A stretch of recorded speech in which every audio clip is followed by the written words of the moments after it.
જય સ્વામિનારાયણ વિદ્યાર્થી મિત્રો, ધોરણ 10 વિજ્ઞાન અને ટેકનોલોજી, જેમાં આપણે આજે શરૂઆત કરશું પ્રકરણ નંબર 2 એસિડ, બેઝ અને ક્ષાર. તો તમે લોકો ધોરણ 8 અને 9 થી ભણતા હો છો કે એસિડ કોને કહેવાય, બેઝ કોને કહેવાય અને ક્ષાર કોને કહેવાય. તો તમે લોકો એના ભૌતિક ગુણધર્મથી પરિચિત છો. જેમ કે એસિડ છે, એસિડ એ સ્વાદે કેવા હોય, ખાટા હોય. બેઝ છે એ સ્વાદે કેવા હોય, તુરા હોય. બરાબર, આવો તમને થોડો ખ્યાલ છે એસિડ, બેઝ અને ક્ષાર વિશેનો. પણ આપણે ધોરણ 10માં આના વિશે આપણે વિસ્તૃત ચર્ચા કરવાની છે, થોડુંક ડીપમાં વાત કરવાની થશે. અને એના રાસાયણિક ગુણધર્મો કેવા હોય, એસિડ, બેઝ એકબીજા સાથે કેવી રીતે પ્રક્રિયા કરે, ક્ષારનો અલગ ટોપિક આવશે, એ શું છે. તો આપણે અલગ જાણકારી આપણે આ પ્રકરણમાંથી મેળવશું. તો આપણે આ પ્રકરણનો એક ટોપિકની શરૂઆત કરીએ. એસિડ અને બેઝના રાસાયણિક ગુણધર્મો ની સમજ. શું ટોપિકનું નામ છે? એસિડ અને બેઝના રાસાયણિક ગુણધર્મોની સમજ. તો આનો પહેલો ટોપિક છે કે પ્રયોગશાળામાં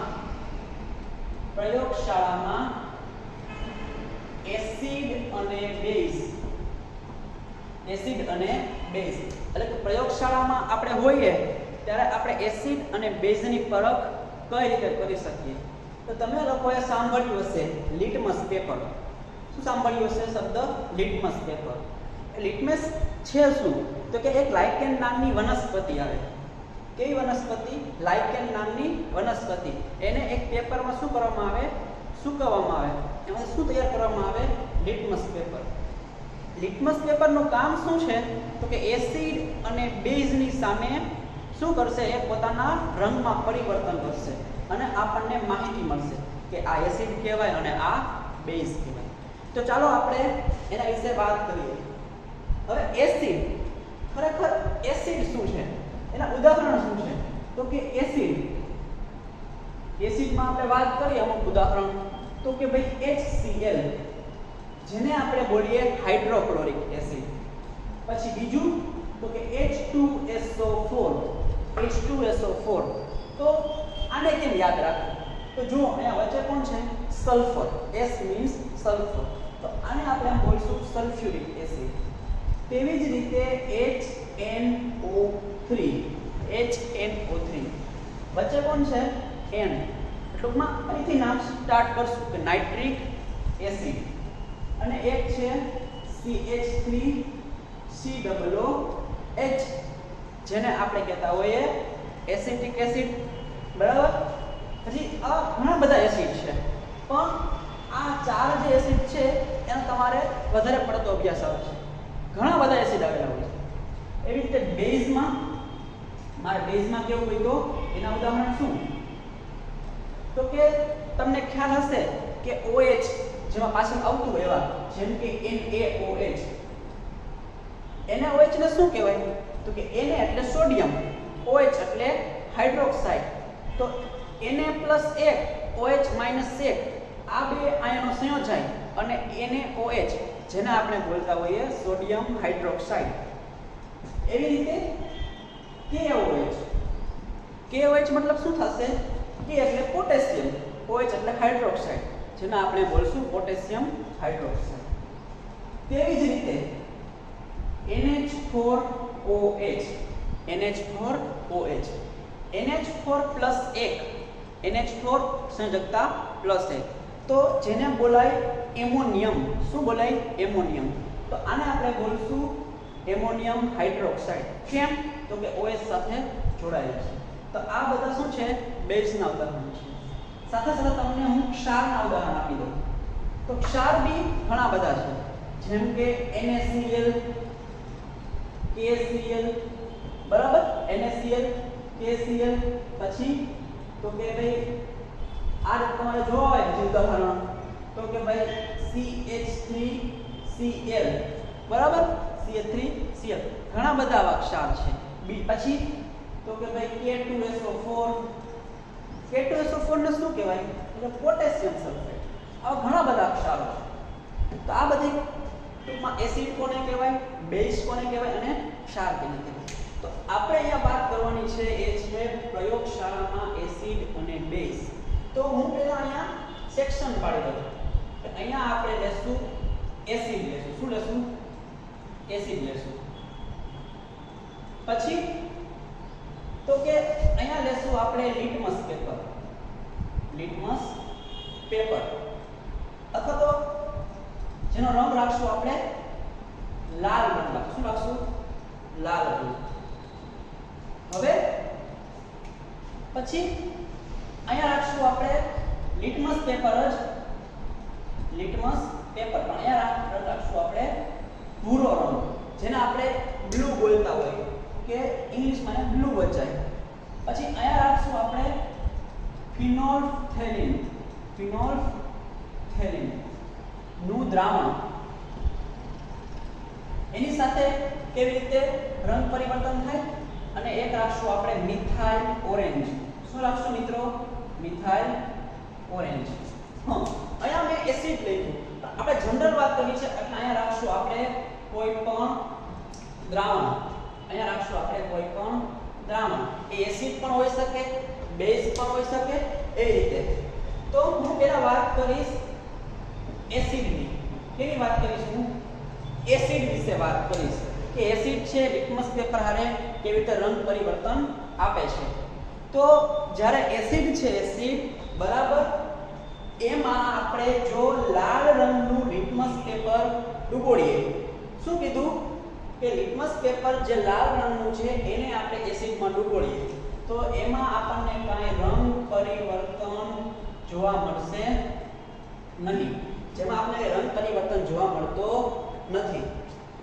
હવે એસિડમાં તમે કોઈ પણ લઈ શકો આમાંથી. એ પછી HCl હોય, H2SO4 હોય, HNO3 હોય કે CH3C હોય, એસિડિક એસિડ હોય, કોઈ પણ હોય.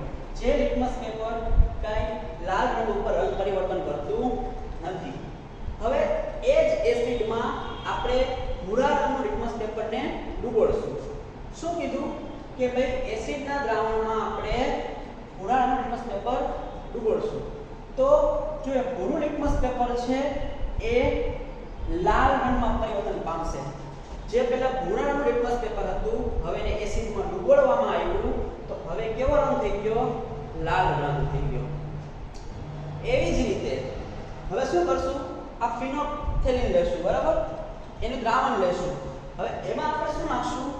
એસિડ નાખશું. શું નાખશું? એસિડ નાખશું. તો શું થશે? તો કે આ ફિનોલ્ફથેલિન છે એમાં રંગ પરિવર્તન પહેલા કઈ રીતે થાય? જો એસિડ હોય તો એ પ્લેન એટલે કે રંગવિહીન રહે, જેનો કોઈ રંગ હોતો નથી, એટલે કે પાણી કલર, રંગવિહીન રહે.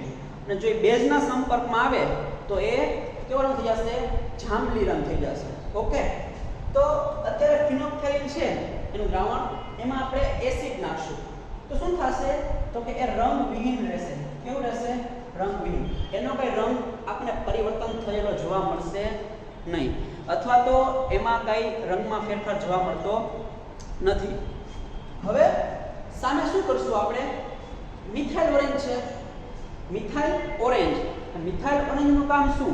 તો કે એ જો એસિડના સંપર્કમાં આવે તો લાલ થઈ જશે. કેવું થઈ જશે? લાલ. અને જો મિથાઇલ ઓરેન્જ છે એ બેઝના સંપર્કમાં આવે તો કેવું થઈ જાય? પીળા રંગનું થઈ જાય. તો અત્યારે મિથાઇલ ઓરેન્જ હતું, એમાં શું નાખ્યું આપણે? એસિડ નાખ્યું. તો હવે કેવો રંગ લઈ લેશે?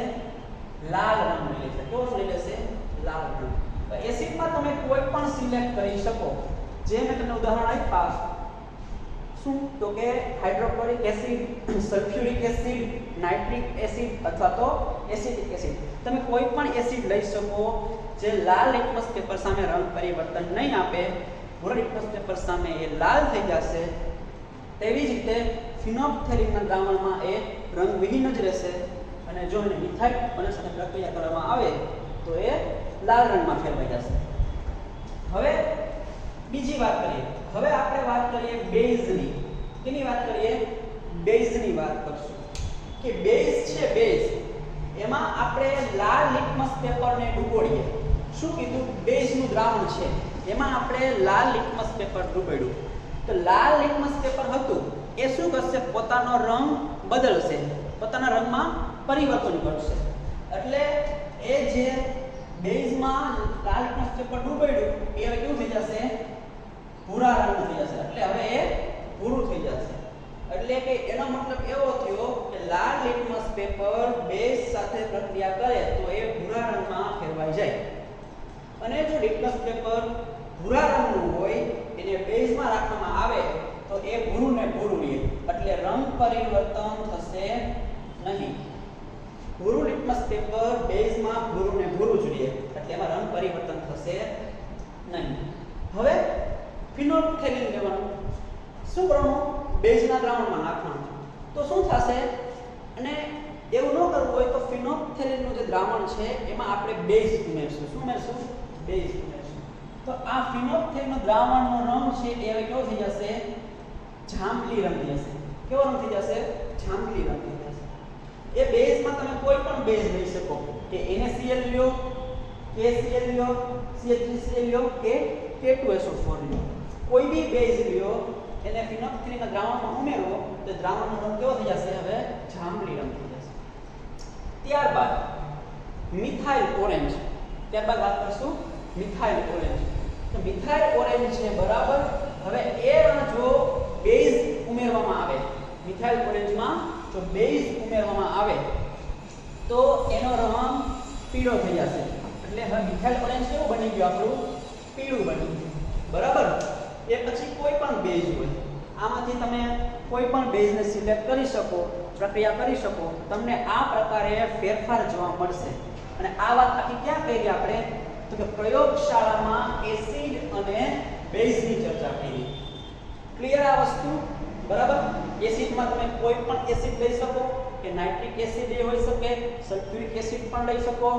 પછી તો કે ભાઈ નાઇટ્રિક, સલ્ફ્યુરિક, એસિટિક એસિડ કોઈ પણ લઈ શકો. બેઝમાં તમારે લેવા હોય, બેઝમાં તો NaOH છે, KOH છે, NH4OH છે, એ પણ તમે લઈ શકો છો. બરાબર. તો આ પહેલો મુદ્દો હતો પ્રયોગશાળામાં એસિડ અને બેઝ. હવે આપણે વાત કરશું એનો બીજો મુદ્દો.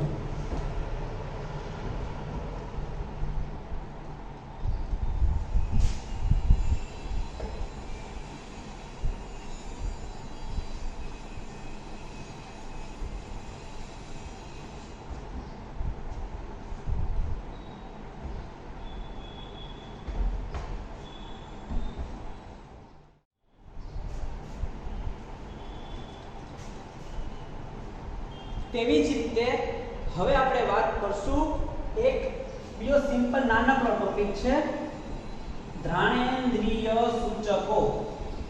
ઘ્રાણેન્દ્રિય સૂચકો સાંભળજો. આ એક સિમ્પલ એક માર્કનો પ્રશ્ન હોઈ શકે, ખાલી જગ્યામાં કંઈક પૂછાઈ શકે એવો એક સિમ્પલ સબ ટોપિક તમે કહી શકો. ઘ્રાણેન્દ્રિય સૂચકો. તો પહેલા શબ્દને સમજીએ, આ હેડિંગને સમજીએ કે ઘ્રાણ. ઘ્રાણ એટલે થાય ગંધ, બરાબર, અથવા તો સુગંધ. અને એના સૂચકો એટલે કે સુગંધથી આપણને ખબર પડી શકે કે આ શું છે. જેમ આપણે હમણાં જોયું હતું એસિડ ને બેઝમાં રંગ પરિવર્તનથી આપણે કીધું હતું કે એસિડ છે કે બેઝ છે. તો અહીંયા આપણે વાસ, ગંધ અથવા સુગંધ એના પરિવર્તનથી કહી શકીએ કે એસિડ છે કે બેઝ. તો એની એક પેલા વ્યાખ્યા લખીએ. એની એક આપણે વ્યાખ્યા સમજીએ કે એવા પદાર્થો કે સૂચકો જે એસિડ અને બેઝ સાથે પ્રક્રિયા કરી અને શું કરે, પોતાની ઓળખ આપે કે ભાઈ આ એસિડ છે કે બેઝ છે, એને કહેવાય ઘ્રાણેન્દ્રિય સૂચકો. તો હું અહીં લખું છું એવા પદાર્થો કે જે એસિડ કે બેઝ સાથે પ્રક્રિયા કરી પોતાની વાસમાં પરિવર્તન આપી પોતાની વાસમાં પરિવર્તન આપી પદાર્થની પરખ કરતા સૂચકોને શું કહેવાય? જાણેન્દ્રિય સૂચકો. એવા પદાર્થો કે જે એસિડ કે બેઝ સાથે પ્રક્રિયા કરે અને એ સૂચકોની શું થઈ જાય? વાસમાં કે ગંધમાં પરિવર્તન પામી જાય અને આપણને સામેના પદાર્થની ખબર પડી જાય કે એસિડ છે કે બેઝ. એવા સૂચકોને આપણે કહીશું જાણેન્દ્રિય સૂચકો. તો તમને એમ થાય કે આનું ઉદાહરણ કેવું લેવું? ઉદાહરણ તરીકે વાત કરીશ તમને લવિંગનું તેલ. લવિંગનું તેલ. બીજી વાત કરીશ વેનીલા એસેન્સ અથવા તો વેનીલા અર્ક. એસેન્સ તો શું કહેવાય? અર્ક કહેવાય. વેનીલા અર્ક. તો આઈસ્ક્રીમમાં જોયું હોય વેનીલા, બોલો છો? બસ એ વેનીલા. પછી ત્રીજું વાત કરશું ડુંગળી. આ ત્રણેય આવા ઘણા બધા ઉદાહરણ છે, પણ આપણે આ ત્રણની ચર્ચા કરશું. લવિંગનું તેલ, વેનીલા અર્ક અને ડુંગળી, જે શું છે? જાણેન્દ્રિય સૂચકો છે. હવે તમને પ્રશ્ન થાય કે સર આના વિશે થોડો ખ્યાલ આપો. તો તમે સાંભળજો. આમાં કઈ રીતે ખબર પડે? માનો કે તમારી પાસે લવિંગનું તેલ છે. શું છે? લવિંગનું તેલ છે. એને કોઈ કપડામાં ભૂસવાનું, બરાબર? તો કપડામાં તમને શું આવશે? હવે લવિંગની સ્મેલ આવશે. હા, ઓકે. હવે જો એમાં તમારે એસિડ નાખવાનું. શું નાખવાનું? એસિડ નાખવાનું. તો તમે ઓબ્ઝર્વેશન્સ કરો, તમે ચકાસણી કરો તો એ લવિંગના તેલની એસિડ નાખ્યા બાદ પણ કંઈ સુગંધ કે વાસ જતી નથી, તેની તે જ રહે છે. એટલે કે આ લવિંગનું તેલ છે એસિડ સાથે જો પ્રક્રિયા કરે તો એની વાસ કે ગંધમાં કંઈ ફેર પડતો નથી. હવે એની સામે તમારે શું કરવાનું? બીજું કપડું લેવાનું, એમાં તમારે લવિંગનું તેલ નાખવાનું, પાછું ઘસી નાખવાનું. લવિંગની સ્મેલ એ કપડામાં આવશે? હા, આવશે. હવે જો તમે એમાં બેઝ ઉમેરશો, શું ઉમેરશો? બેઝ ઉમેરશો. તો બેઝ ઉમેરવાથી શું થશે કે લવિંગના તેલની જે આપણને પહેલા જે સ્મેલ આવતી હતી, હવે એ સ્મેલ આપણને મળશે નહીં. એ આખી સ્મેલ એની જતી રહેશે.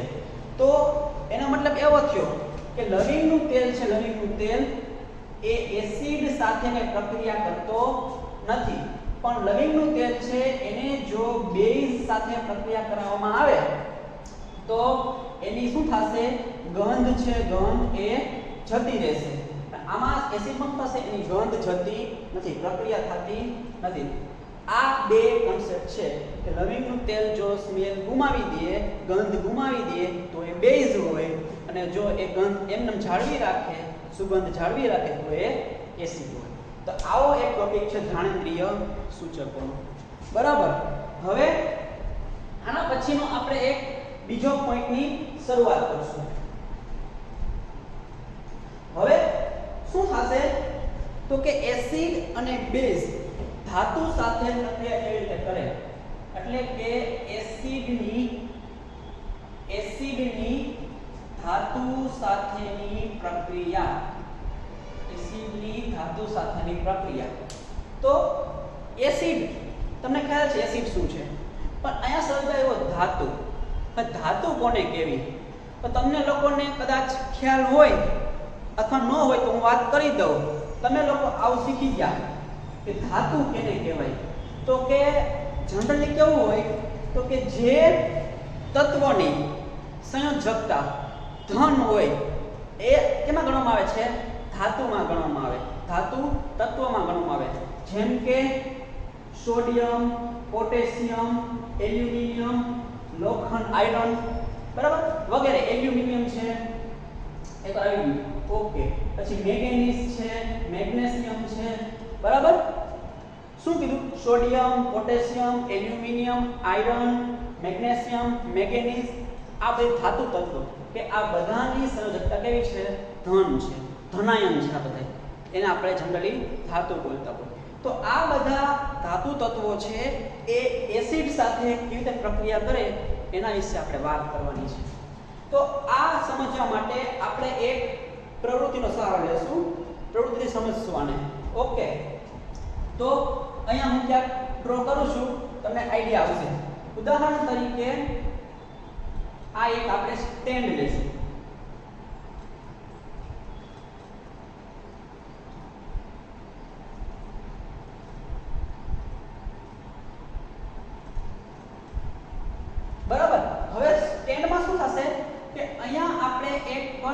રાખશું.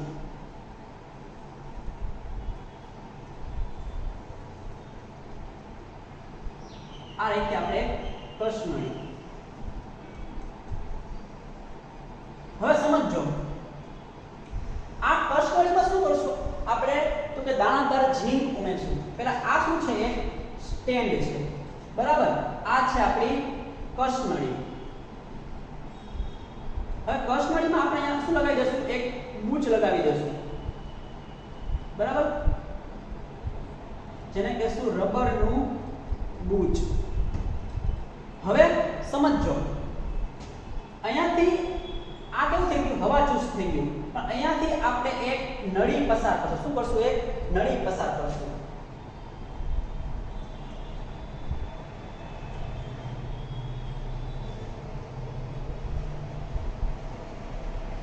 અને એને આપણે ડૂબોળશું એક સાબુના દ્રાવણમાં.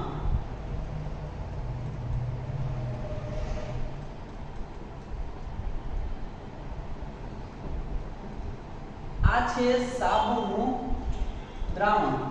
આને આપણે કહેશું વિમોચન નળી. ક્લિયર? હવે સાંભળજો. સૌપ્રથમ આપણે કેવી રીતે કરશું? સૌપ્રથમ એક સ્ટેન્ડ પર કષ્ણળી ગોઠવો. કષ્ણળીમાં અંદર મન સલ્ફ્યુરિક એસિડ ઉમેરો. મન સલ્ફ્યુરિક એસિડ ઉમેરો, H2SO4. તેમાં ઉપરથી દાણાદાર ઝીંકના ટુકડા, દાણાદાર ઝીંકના ટુકડા ઉમેરો. અને ઉપરથી હવાચૂસ રબરનું બૂચ થી એને ઢાંકી દો અને ઉપરના માધ્યમથી વિમોચન નળી પસાર કરો. એ વિમોચન નળીના એક છેડાને સાબુના દ્રાવણમાં ડુબાડી દો. આ આખું આપણે શું કર્યું? એક ગોઠવણી કરી પ્રયોગની. ક્લિયર? હવે થશે શું? તો કે જ્યારે આ ઝીંકના દાણાદાર ટુકડા એસિડના સંપર્કમાં આવે ત્યારે આ દાણાદાર ટુકડાની ફરતે તમને પરપોટા જોવા મળશે. શું જોવા મળશે? પરપોટા જોવા મળશે. હવે આ પરપોટા જોવા મળે છે તો એની પાછળનું સાયન્સ શું છે? તો એના વિશે આપણે ચર્ચા કરીએ. એને આપણે રાસાયણિક સમીકરણની મદદથી સમજીએ, બરાબર. તો થયું શું? અવલોકન કરતા શું માલુમ પડ્યું? અહીંયા આપણને પરપોટા જોવા મળે છે. પરપોટા એટલે કે જ્યારે પ્રવાહી હોય ત્યાં પરપોટા જોવા મળે તો એને પાછળનો સિગ્નિફિકન્સ મીનિંગ શું થયો? બરાબર. તમે સોડા પીતા હોય બોટલમાં, પરપોટા થાય. કેમ? તો એની અંદર કંઈક વાયુ ભરેલો હોય. તો અહીંયા સેમ આની અંદર પરપોટા જોવા મળ્યા તો એનો મતલબ એવો થાય કે અહીંયાથી કાંઈક વાયુ ઉત્પન્ન થાય છે, કાંઈક ગેસ ઉત્પન્ન થાય છે. તો એ ગેસ શું થશે? વિમોચન નળીમાંથી પસાર થઈને આમ બહાર આવશે. તો કયો ગેસ છે એ આપણે જાણવું હોય તો એને આપણે રાસાયણિક પ્રક્રિયાથી સમજવું પડે. તો અહીંયા આપણે લીધું હતું ઝીંકનો ટુકડા લીધા હતા. એની પ્રક્રિયા થઈ હતી H2SO4 સાથે, બરાબર. H2SO4 ને આપણે શું બોલીએ છીએ? સલ્ફ્યુરિક એસિડ બોલીએ છીએ. હવે સમજો અને તમને ખ્યાલ હોય તો આ બંને શું છે? આપણા પ્રક્રિયક છે. અને એરો કરો, એની જમણી બાજુ લખો તો જે નિપજ ઉત્પન્ન થાય એ લખવાની હોય, જે તમે ચેપ્ટર 1 માં અભ્યાસ કરી ગયા. તમને ખ્યાલ છે કે આ દાણાદાર ઝીંક છે, દાણાદાર ઝીંક એ શું કરશે? હવે Zn+2 આયન ઉત્પન્ન કરે. Zn ની કેટલી સંયોજકતા છે? +2. Zn+2. આ જે બંને છે H2SO4 એ ઝીંકના સંપર્કમાં આવે અને તમને લોકોને ખ્યાલ હોય સક્રિયતા શ્રેણી તો આ ઝીંક છે, ઝીંક એ હાઇડ્રોજન કરતા કેવો છે? વધારે સક્રિય છે. એટલે હાઇડ્રોજનને શું કરશે? એ વિસ્થાપિત કરી દે, એને દૂર કરી દે. તો આ H2SO4 નું સંયોજન છે એમાંથી બે આયનો ઉત્પન્ન થશે. એક આયન કયો? તો કે H+1. બીજો આયન કયો? તો કે SO4-2. બરાબર. એક વસ્તુ યાદ રાખજો, આ જે તમને સમજાવું છું એ માત્ર સમજ માટે છે. તમારે આ પ્રક્રિયા યાદ રાખવાની હોય, પણ પ્રક્રિયા ગોખીને યાદ ન રહે વિદ્યાર્થી મિત્રો. એને આ રીતે સમજવી પડે, તમારે રફ કામ કરવું પડે તો આ સમજાય. હવે જોજો, આ Zn+2 આયન છે એ સીધું કોની હારે પ્રક્રિયા કરશે? આ માઈનસ આયન હારે, એટલે કે ધન અને ઋણ પ્રક્રિયા કરશે. તો Zn ની સંયુક્તતા +2, SO4 ની -2, તો +2 અને -2 બંને વીજભાર કેવા થઈ ગયા? સરખા થઈ ગયા. તો બંને વીજભાર સરખા થઈ ગયા. હવે શું બનાવશે? સંયોજન બનાવશે. કયું સંયોજન બનાવશે? તો કે ZnSO4 નામનું સંયોજન બનાવે. આ ZnSO4 શું કહેવાય સાહેબ? તો કે Zn એટલે ઝીંક, SO4 એટલે સલ્ફેટ. તો એ જે સંયોજન બનાવશે એને કહેવાય ઝિંક સલ્ફેટ. શું કહેવાય? Zinc sulphate. ક્લિયર? વત્તા હજી પ્રક્રિયા પૂર્ણ નથી થતી. હજી પણ બાકી રહી ગયું આ H બાકી રહી ગયું. તમને લોકોને ખ્યાલ હોય આ H છે આયન છે. આયન ક્યારેય મુક્તપણે રહી શકે નહીં. તો એ શું કરશે? એ આયન છે બરાબર, એ આયનમાંથી શું બની જશે? તો કે હાઇડ્રોજનનો અણુ બનાવી દેશે. શું બની દેશે? હાઇડ્રોજનનો અણુ. હવે તમને ખ્યાલ છે અણુ કેને કહેવાય? તો કે એક જ તત્વના બે પરમાણુ જે શેની રચના કરે? અણુની રચના કરે. અને H2 જેને ગેસ બરાબર વાયુ સ્વરૂપે હોય, અને આ જે છે એ એકવાસ એટલે કે દ્રાવણ સ્વરૂપે હોય. અને આ ઝીંકના ટુકડા હતા એ ઘન સ્વરૂપે હતા, દાણાદાર ટુકડા હતા. અને સલ્ફ્યુરિક એસિડ છે એ પણ કેવું છે? તો કે દ્રાવણ સ્વરૂપે છે. તો તમે જોઈ શકો છો કે ઝીંકની સલ્ફ્યુરિક એસિડ સાથે પ્રક્રિયા કરતા ઝિંક સલ્ફેટ બને અને હાઇડ્રોજન વાયુ ઉત્પન્ન કરે છે. ઓકે, તો આ આપણે શીખ્યા કે હાઇડ્રોજન વાયુ ઉત્પન્ન કરે. તો એ તો આપણે કઈ રીતે ખબર પડી? થિયરિકલ ખબર પડી. પણ મારા પ્રેક્ટિકલી એને કન્ફર્મ કરવું હોય તો અહીંયાથી જે વાયુ ઉત્પન્ન થશે, અહીંથી વાયુ આવશે છે, એ વાયુ કેનો છે? તો કે H2 વાયુ છે. એ ખબર કઈ રીતે પડે? તો એના માટે આપણે કરશું મીણબત્તીની કસોટી. મીણબત્તીની કસોટી કરશું. તો મીણબત્તીની કસોટી શું હોય? તો કે જ્યારે મીણબત્તી છે, મીણબત્તી એ જો ઓક્સિજનના સંપર્કમાં આવે, ઓક્સિજન વાયુના સંપર્કમાં આવે તો એની જ્યોત વધે. એની જ્યોત વધે. અને એ જ મીણબત્તી છે એ જો કાર્બન ડાયોક્સાઇડના સંપર્કમાં આવે તો એની જ્યોત ઓલવાઈ જાય. એની જ્યોત શું થશે? ઓલવાઈ જશે. અને જો આ જ મીણબત્તી છે એ હાઇડ્રોજન વાયુના સંપર્કમાં આવે તો એ મીણબત્તી છે એ ધડાકા સાથે સળગે. ધડાકા સાથે સળગે. એટલે કે તમે ફૂલઝર જોયું હોય, ફૂલઝર એમાં કેમ સ્પાર્ક થાય, સ્પાર્કલિંગ થાય, એવી રીતે અહીંયા ધડાકા જેવું થાય. તો આ વાયુ જે ઉત્પન્ન થયો એ વાયુ હવે શું થશે? સાબુના દ્રાવણમાં આવશે. તો સાબુના દ્રાવણમાં પણ પરપોટા ઉત્પન્ન થાય. તો અહીંથી આ પરપોટા અહીંયા ઉત્પન્ન થયા. આ પરપોટા અહીંયા સુધી પહોંચ્યા. હવે એ પરપોટા પાસે જો મીણબત્તી લઈ આવવામાં આવે, બરાબર, શું લેવામાં આવે? મીણબત્તી. તો એના કારણે અહીંયા તમને જગારા મારતો પ્રકાશ ઉત્પન્ન થશે. અને જગારા મારતો પ્રકાશ શું કે તમને? તો કે H2 વાયુ કે. શું કે? H2. તો આ કેવી રીતે થયું? થિયરિકલ થયું અને આ આપણું પ્રેક્ટિકલ નોલેજ થયું. ક્લિયર? તો પ્રયોગશાળામાં શું થયું? તો કે આ ઝીંક છે એની એસિડ સાથે પ્રક્રિયા કરી તો શું બન્યું? તો કે બે ઝીંક સલ્ફેટ અને હાઇડ્રોજન વાયુ. તો મારે સામાન્ય રીતે લખવું હોય તો કે ધાતુની જ્યારે એસિડ સાથે પ્રક્રિયા કરવામાં આવે ત્યારે શું બને? તો કે ધાતુ ક્ષાર બને. શું બને? ધાતુ ક્ષાર બને. કેમ ધાતુ ક્ષાર મેં લખ્યું? ધાતુ કઈ હતી? તો કે ઝીંક હતી. બરાબર, એટલે પ્લસ Zn નો પ્લસ આવ્યો અને આનો એસિડ નો આવ્યો માઈનસ આવ્યો. તો પ્લસ અને માઈનસ તો એને શું બન્યું? ધાતુ ક્ષાર. અને પ્લસ હાઇડ્રોજન વાયુ ઉત્પન્ન થયું. શું ઉત્પન્ન થયું મિત્રો? હાઇડ્રોજન વાયુ ઉત્પન્ન થયું. સમજાય તમને આ વાત? અને આયા સાબુનો દ્વારા હવે તમને પ્રશ્ન નથી થવો જોઈએ કે સાહેબ આપણે આ H2 વાયુ છે એ ઉત્પન્ન થયું, સીધી મીણબત્તી મૂકી દીધી હોત તો, આ કાઢ નાખ્યો હોત તો શું થાત? તો સમજજો, આ હાઇડ્રોજન વાયુ આવે એ અતિ સંવેદનશીલ હોય. એ કેવો હોય? આગ સામે અતિ સંવેદનશીલ હોય. જો તમે મીણબત્તી સીધા વિમોચન નળી પાસે રાખત તો તમારા હાથને શું કરી શકે? દજાડી શકે. કેમ કે સીધો જગારા મારશે. બરાબર, જલ્દીથી આગ થશે. તમારા હાથ સળગે નહીં અને તમે શાંતિથી અવલોકન કરી શકો કે સાબુના દ્રાવણમાં રાખે અને એમાંથી પરપોટો જે નીકળે એમાં વાયુ હોય એને તમે ચકાસણી કરી શકો. એટલે સાવચેતી માટે શું રાખ્યું છે? અહીંયા સાબુનું દ્રાવણ રાખ્યું છે. એના વગર થાય પણ એ કેવું છે? હાનિકારક છે, જોખમી છે, અકસ્માત થઈ શકે. એટલે સાબુનું દ્રાવણ. ક્લિયર? તો આ વાત થઈ એસિડની ધાતુ સાથેની પ્રક્રિયા. ક્લિયર? હવે બેઝની ધાતુ સાથેની પ્રક્રિયા. બેઝની ધાતુ સાથેની પ્રક્રિયા. જેમ આપણે જોયું હતું કે એસિડની ધાતુ સાથે પ્રક્રિયા હતી, એટલે બેઝ ધાતુ સાથે કેવી રીતે પ્રક્રિયા કરે. તો બેઝમાં તમે લઈ શકો NaOH કે OH, બરાબર? આ રીતે તમે અલગ અલગ બેઝ લઈ શકો.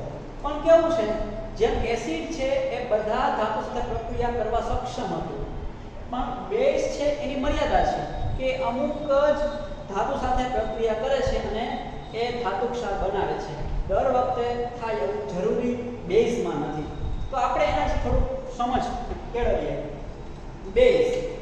બેઝની ધાતુ સાથે પ્રક્રિયા. તો ધાતુમાં આપણે લઈએ ઝિંક. બેઝ તરીકે આપણે લેશું NaOH. આને કહેશું ઝિંક. આને કહેવાય સોડિયમ હાઇડ્રોક્સાઇડ. Sodium hydroxide.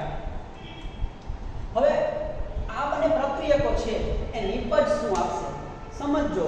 હમણાં મેં તમને કીધું કે એસિડ જે છે એ ગમે તે ધાતુ સાથે પ્રક્રિયા કરી ધાતુ ક્ષાર અને પાણી ઉત્પન્ન કરે, ધાતુ ક્ષાર અને હાઇડ્રોજન વાયુ ઉત્પન્ન કરે. પણ આ કિસ્સામાં બેઝના કિસ્સામાં દર વખતે પ્રક્રિયા થાય જરૂરી નથી. કેમ? તો થોડીક જટિલ છે. તો આપણે હું તમને એકદમ ઇઝીલી સમજાવીશ, પણ જટિલ કઈ રીતે છે આપણે સમજીએ. તો તમે જુઓ, આ ઝિંક ધાતુ છે એ શું બનાવશે? Zn+2 આયન બનાવશે. આ સોડિયમ હાઇડ્રોક્સાઇડ છે એના આયનો કઈ રીતે બનશે સમજો. સોડિયમ છે એ Na+1 હોય, ઓક્સિજન છે એ O-1 બનાવશે, ઓક્સિજન છે O-1 બનાવશે, અને હાઇડ્રોજન છે ઓક્સિજન O-2 અને હાઇડ્રોજન +1 બનાવશે. ક્લિયર વાત? Sodium +1, oxygen -2, hydrogen +1. અહીંયા OH- આયન ઉત્પન્ન થશે નહીં. હવે થાશે શું સમજો. આ +2, આ +1 અને આ -2, આ ત્રણને જોડાવવું હોય તો ઝિંકનો પરમાણુ, સોડિયમનો પરમાણુ અને ઓક્સિજનનો પરમાણુ, આ ત્રણેય પરમાણુને જોડાવવું હોય તો ઈ કઈ રીતે જોડાય? તો સમજો, આ બે ધન છે. તો અત્યારે ઝિંક અને સોડિયમના થઈને +2 અને +1, તો +3 થયા. તો અને ઓક્સિજનના કેટલા છે? -2 છે. તો આ -2 છે અને આ +3 થાય, કમ્બાઈન થાય. તો અત્યારે એ સંયોજન બનાવી શકે નહીં. સંયોજન ત્યારે જ બને જ્યારે ધન અને ઋણ બંને વીજભાર સમાન થાય. પણ આ કિસ્સામાં એવું થતું નથી. તો કઈ રીતે પ્રક્રિયા કરશે? તો કે ઓક્સિજનના કેટલા છે? -2 છે. તો ત્યાં આપણે 2 ગુણી દઈએ. કેટલા ગુણી દઈએ? 2. તો તમે જો ઓક્સિજનનો હવે વીજભાર કેટલો થઈ ગયો? ઋણ વીજભાર કેટલો થઈ ગયો? 2 × 2 અને આગળ -4 થઈ ગયો. ધનમાં છે કેટલા છે? 2 ને 1 3. તો વિચારો છે, અહીંયા આપણે 2 ગુણી દઈએ તો અહીંયા આપણે 2 ગુણી દઈએ તો શું થશે? ઝિંકના કેટલા? 2. સોડિયમના કેટલા? 2 × 2 થઈ ગયા. હવે તો +2 ના +2 ના +4 અને -4. તો વિચારજો કે Na આ 2 ગુણ્યા એટલે +2 થયા કુલ, બરાબર? આના ઝિંકના કેટલા? +2 અને ઓક્સિજનના કેટલા હતા? બરાબર 2 હતા અને 2 ગુણ્યા, અહીંયા 1 હતા અને 2 ગુણ્યા. તો સોડિયમને કેટલા ગુણ્યા? 2 વડે. તો Na2. ઝિંકને ગુણતા નથી એટલે Zn. ઓક્સિજનને કેટલા ગુણ્યા? 2. તો O2. Na2ZnO2. ક્લિયર? કઈ રીતે બન્યું?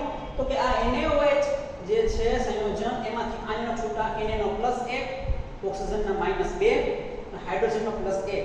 પછી આપણે શું કર્યા? આ રીતે ગુણતા ગયા છે. તો સોડિયમમાં 2 ગુણ્યા, ઓક્સિજનમાં 2 ગુણ્યા. ઓક્સિજનના કેટલા થયા? -4.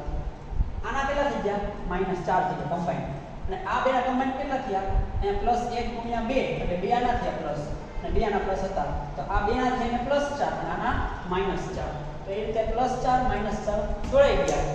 ક્લિયર? હજી અહીંયા આપણી કહાની પૂરી થતી નથી. કેમ? બાકી કોણ રહ્યું છે? હાઇડ્રોજન.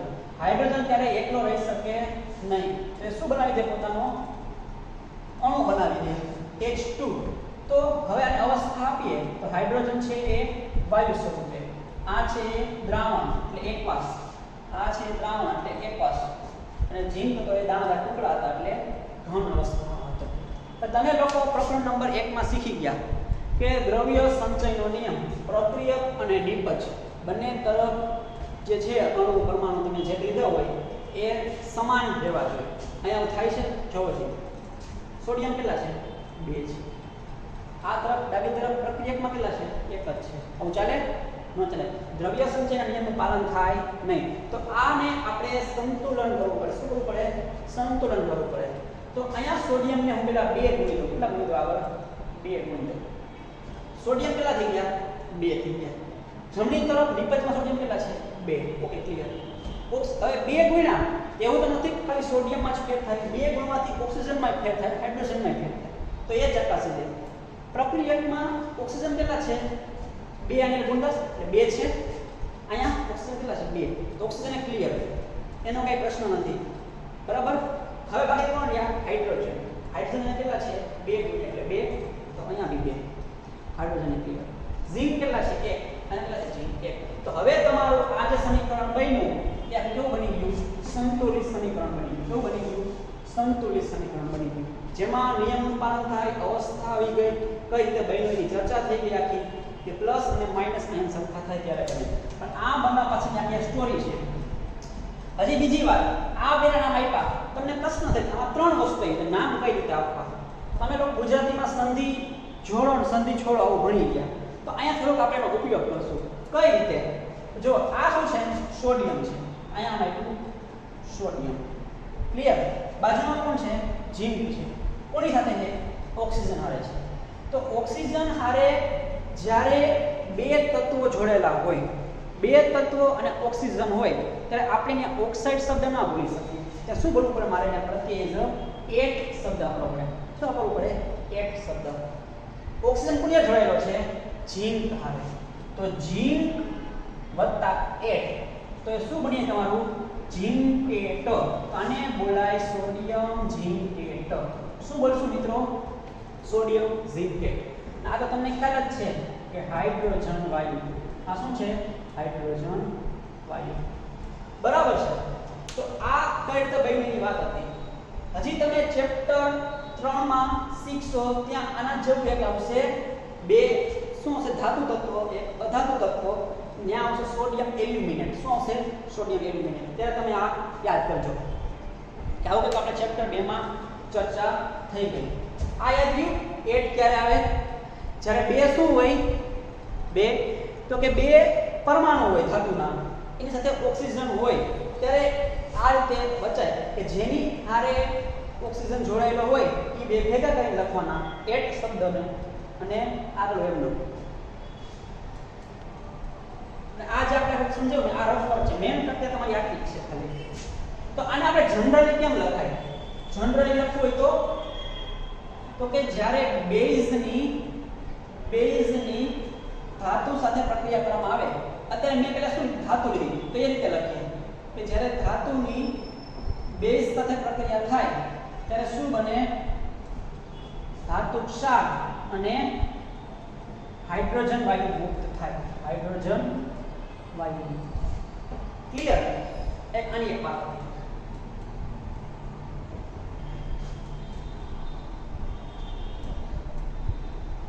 હવે એના પછીનો ટોપિકની વાત કરશું આપણે. એના પછીનો ટોપિક બરાબર કે ધાતુની બરાબર એસિડની કોની? એસિડની ધાતુ કાર્બોનેટ. એસિડ કોની સાથે? ધાતુ કાર્બોનેટ સાથે અથવા તો ધાતુ હાઇડ્રોજન કાર્બોનેટ સાથેની પ્રક્રિયા.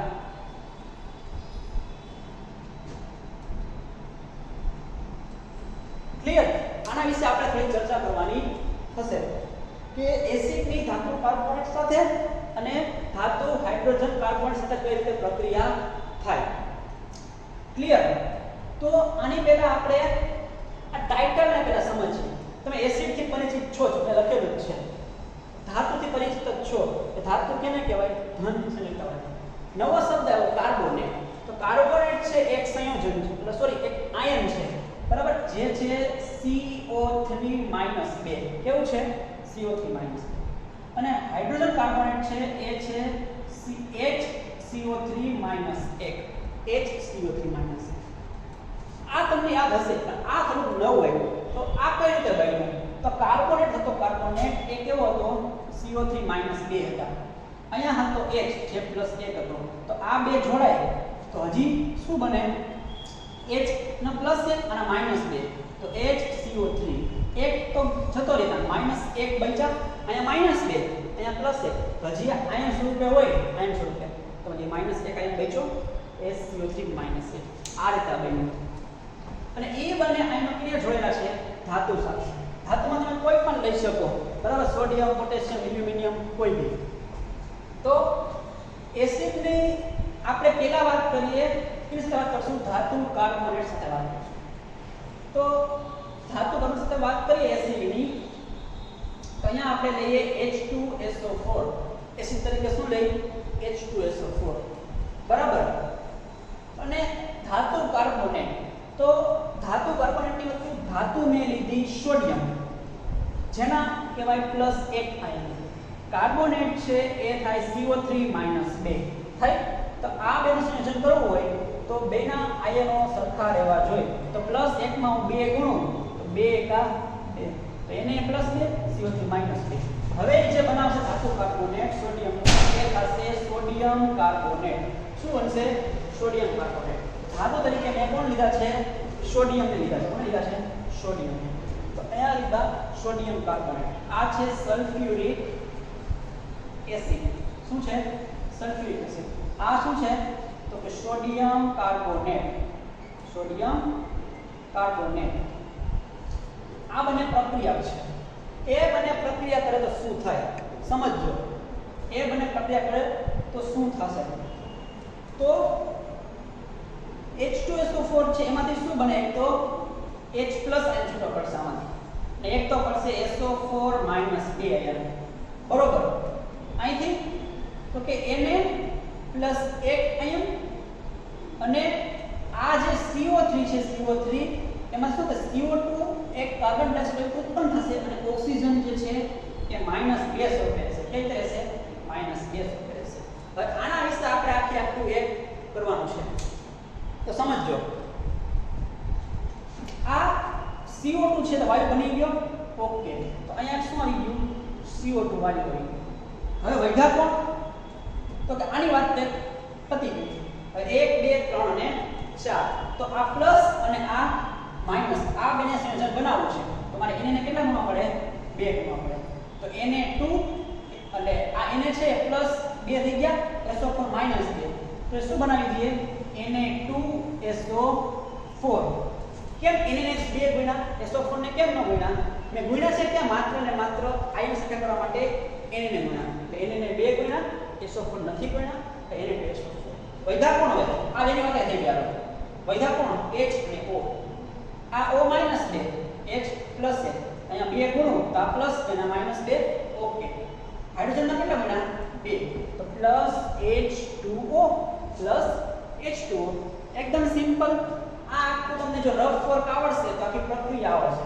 તો તમે આ પ્રક્રિયા ગોઈથી આમ H2SO4 Na2CO3 it gives Na2SO4 CO2 H2O તો તમને કોઈ દિવસ આ પ્રક્રિયા સમજાશે નહીં એ તમે ખાલી ગોખવા પાત્ર જ રહેશે તો તમે આમ રફ વર્ક કરીને તમે આ તો સમજો પ્રક્રિયા કોઈ દિવસ તમારે આ ગોખવાની જરૂરિયાત નહીં રહે કન્સેપ્ચ્યુઅલ ચાલવાનું હોય એમાં તો કોઈ પણ પ્રક્રિયા તમને અઘરી લાગશે ને કેમિસ્ટ્રી એકદમ સરળ થઈ જશે એના માટે તમારે આખો સંયોજકતા જે છે સંયોજકતા તમને આવડવી ખૂબ જ જરૂરી છે સંયોજકતા આવડી જાય દરેકની તમે કેમિસ્ટ્રીમાં એક કંઈક હાસિલ કરી શકો બરાબર હવે આનું નામકરણ કરી દઈ સોડિયમ એને એટલે સોડિયમ SO4 જો આજુ સાંભળજો Na2 આને શું બોલું છું સોડિયમ સલ્ફર કોની આરે છે ઓક્સિજન આરે તો બે શું આવ્યો બે ધાતુ ઓક્સિજન આરે તો સલ્ફર આરે ઓક્સિજન એટલે એક